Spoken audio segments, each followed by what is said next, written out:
शिक्षक कार्य करते हैं लेकिन उनके पास बहुत कार्य होते हैं। जब सारे लोग हताश हो गए थे, निराश हो गए थे कि अब कुछ नहीं होने वाला है, आज माननीय मुख्यमंत्री जी ने भी अपने वक्तव्य में कहा कि आप लोग लड़ने आते थे लेकिन सुप्रीम कोर्ट के आदेश के बाद हम आपको स्थायीकरण नहीं कर सकते, लेकिन अभी बहुत सारी हमारी समस्याएं हैं जिनका समाधान होना बाकी है। उत्तर प्रदेश के शिक्षा मित्र जिस चीज का लंबे वक्त से इंतजार कर रहे थे, देखने को मिला है कि आखिरकार वो वक्त भी आ चुका है। उत्तर प्रदेश में हर एक जिले में देखने को मिला है कि आज कार्यक्रम हुआ। अभी अभी आपने हमारे चैनल पे सीधा प्रसारण देखा था गोरखपुर से, जहां पर मुख्यमंत्री योगी आदित्यनाथ ने उत्तर प्रदेश के शिक्षा मित्रों की काफी ज्यादा सराहना की और राजधानी लखनऊ में भी कुछ ऐसे ही कार्यक्रम देखने को मिले थे। आज संगठन के पदाधिकारी हैं, शिक्षा मित्र महिलाएं हैं, उनसे बातचीत करेंगे और जानेंगे कि आखिरकार इस कार्यक्रम के बाद उनके बीच में कैसा माहौल है, कितनी खुशी है, क्योंकि 2017 से लेकर अब तक आपने लगातार देखा इनके द्वारा तमाम संघर्ष किए गए। राजधानी लखनऊ में प्रदर्शन से लेकर कोर्ट तक हर एक तरह से इन्होंने लड़ाई जीतने की कोशिश की और आखिरकार इनको जीत हासिल हुई है। फिलहाल तो संघर्ष अभी खत्म नहीं हुआ है, क्योंकि समायोजन, समान वेतन, समान कार्य, ये सारी चीज़ें अभी होना बाकी है, लेकिन मानदेय में बढ़ोतरी हुई है। और आज एक नई योजना की बात कही गई है मुख्यमंत्री योगी आदित्यनाथ से शिक्षा मित्रों के बीमा को लेकर भी। तो आज बातचीत करेंगे संगठन के पदाधिकारियों से और जानेंगे कि कैसा माहौल है, कितनी खुशियां हैं। सुशील जी, एक लंबे वक्त के बाद आप लोगों को जीत हासिल हुई है। राजधानी लखनऊ के इको गार्डन के प्रदर्शन की बात करें या निदेशालय की बात करें, हर जगह आप लोगों ने प्रदर्शन किया, बार बार राजधानी लखनऊ पहुंचे। अभी पिछले कुछ दिनों पहले आपसे हमारी बातचीत हुई थी तो काफ़ी ज़्यादा उम्मीदें थी। आज आखिरकार कार्यक्रम हुआ है, सम्मान समारोह हुआ है। अभी मुख्यमंत्री योगी आदित्यनाथ ने भी आप लोगों की काफ़ी ज़्यादा तारीफें की है। क्या माहौल है, इतनी सारी महिलाएं भी हैं यहाँ पर, सबका क्या कुछ कहना है? देखिए, पहले आपको बहुत बहुत धन्यवाद। आज उत्तर प्रदेश सरकार के माननीय मुख्यमंत्री जी द्वारा शिक्षा मित्रों को 18,000 रुपये जो मानदेय उन्होंने 8,000 बढ़ाया है, 18,000 रुपये की चेक का वितरण किया गया। उसके लिए हम उत्तर प्रदेश की सरकार को और माननीय मुख्यमंत्री जी को बहुत बहुत धन्यवाद देते हैं, आभार प्रकट करते हैं। शिक्षा मित्र बेसिक शिक्षा की रीढ़ है और बेसिक शिक्षा को बढ़ाने में, उत्तर प्रदेश के विद्यालयों को निपुण बनाने में शिक्षा मित्रों का जितना योगदान है उतना किसी का नहीं है। शिक्षक कार्य करते हैं लेकिन उनके पास बहुत कार्य होते हैं, विभागीय कार्य होते हैं। शिक्षा मित्र सिर्फ पढ़ाने में काम करता है और उसी का कारण है कि आज निपुण विद्यालय बने हैं जो उत्तर प्रदेश में सबसे ज़्यादा बने। शिक्षा मित्रों की समस्याएं पिछले काफ़ी समय से चल रही थी।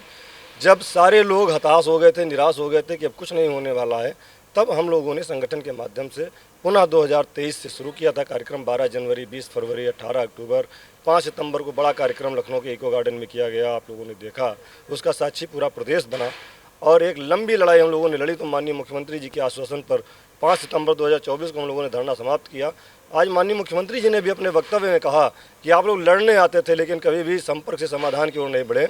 हम लोगों ने तब नारा दिया था कि संपर्क से समाधान हम लोग करेंगे और वो शुरू किया। 5 सितंबर 2024 से लगातार विभाग के अधिकारियों से वार्ता हुई, माननीय मंत्री जी से, माननीय मुख्यमंत्री जी से कई राउंड की वार्ता होने के बाद निष्कर्ष निकला कि सुप्रीम कोर्ट के आदेश के बाद हम आपको स्थायीकरण नहीं कर सकते लेकिन मानदेय बढ़ा सकते हैं। उस पर सहमति बनी और हम लोगों को उम्मीद थी कि मानदेय और ज़्यादा बढ़ेगा, लेकिन सरकार का जो निर्णय है वो स्वीकार है, हम धन्यवाद देते हैं। अभी बहुत सारी हमारी समस्याएं हैं जिनका समाधान होना बाकी है। मुख्यमंत्री जी के आज के वक्तव्य के अनुसार हमें उम्मीद है कि 2026 का अंत आते आते उसके पहले शिक्षा मित्रों की सभी समस्याओं का समाधान हो जाएगा।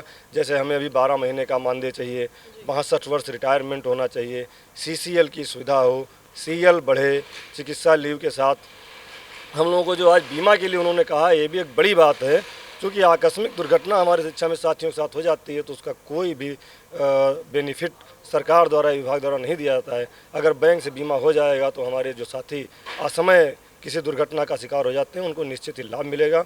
हम माननीय मुख्यमंत्री जी को, माननीय बेसिक शिक्षा मंत्री जी को बहुत बहुत धन्यवाद देते हैं। आज लखनऊ में माननीय उप मुख्यमंत्री श्री ब्रजेश पाठक जी के द्वारा चेक वितरण का कार्यक्रम किया गया। बेसिक शिक्षा विभाग के श्रीमान जिला बेसिक शिक्षा अधिकारी महोदय के निर्देशन में कार्यक्रम सफलतापूर्वक समाप्त हुआ। इसके लिए हम अपने विभाग को, अपने विभाग के अधिकारियों को धन्यवाद देते हैं और उम्मीद करते हैं कि जितनी भी समस्याएं अभी बची हुई हैं, 12 महीने, 62 वर्ष और CCL, CL, चिकित्सा लीव, सारी चीज़ें हमारी दूर होंगी।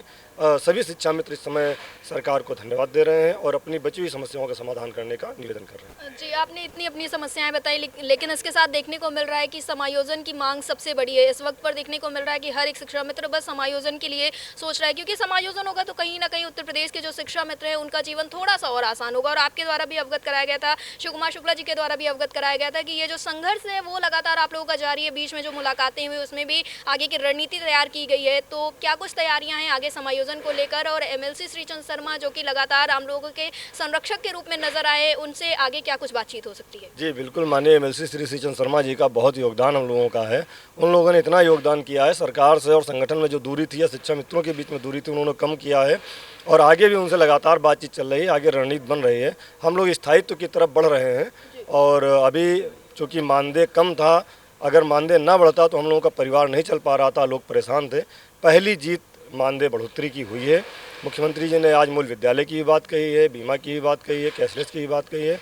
अब हमारा मिशन स्थायीकरण है, और इसको भले ही थोड़ा समय लगे, लेकिन हमारा पूरा प्रयास रहेगा कि शिक्षा मित्र स्थायी हों और स्थायी हो करके अपने मानदेय को वेतन के स्वरूप में प्राप्त कर सकें। जी सुशील जी, जो शिक्षा मित्र हैं वो राजनीतिक गलियारों में अक्सर उनकी बातचीत होती रहती है। हाल फिलहाल में देखने को मिला कि जब कैबिनेट बैठक हुई और प्रस्ताव पर मोहर लगी, उसके बाद अखिलेश यादव की तरफ से भी बयान दिया गया कि हमारी सरकार होती तो आज शिक्षा मित्रों का जीवन कुछ और ही होता, और लगातार उनके द्वारा ये बातें कही जा रही हैं। अभी उन्होंने दावा किया है 27 में हमारी सरकार आएगी तो एक बार फिर से उत्तर प्रदेश के शिक्षा मित्रों को सहायक अध्यापक बनाया जाएगा। तो इस पर आपका क्या कुछ कहना है? दोनों सरकारों में क्या अंतर देखने को मिला है? देखिए, बहुत अच्छी बात है। शिक्षा मित्रों के योगदान को कोई नकार नहीं सकता। ये शिक्षा मित्रों की ताकत है, ये शिक्षा मित्रों का त्याग है, समर्पण है, और अपने विद्यालय के प्रति उनका जो भाव है उसको सभी सरकारों ने देखा है कि शिक्षा मित्रों ने बेसिक शिक्षा को कैसे संवारा है।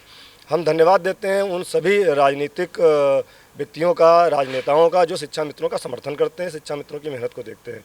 हम जो सरकार है उस सरकार से आग्रह करेंगे कि हमारी समस्याओं का समाधान करें, और जब जब जो सरकारें रही हैं हम शिक्षा मित्रों के लिए उन्होंने अच्छा सोचा है और अच्छा किया है। आगे जो भी सरकार है वो अच्छा करेगी, हमें पूरा विश्वास है। जी, जैसा कि आपने देखा, हमारे साथ संगठन के पदाधिकारी थे, उनके द्वारा साफ तौर पे ये बात बताया गया है कि समायोजन को लेकर लड़ाई आगे जारी रहेगी। कार्यक्रम हुए हैं और आगे चलकर और भी कार्यक्रम देखने को मिलेंगे। उत्तर प्रदेश के शिक्षा मित्रों की समस्याओं का हल आगे चलकर जरूर होगा, ऐसी उम्मीद जताई जा रही है। लखनऊ से अड्डा टीवी की रिपोर्ट।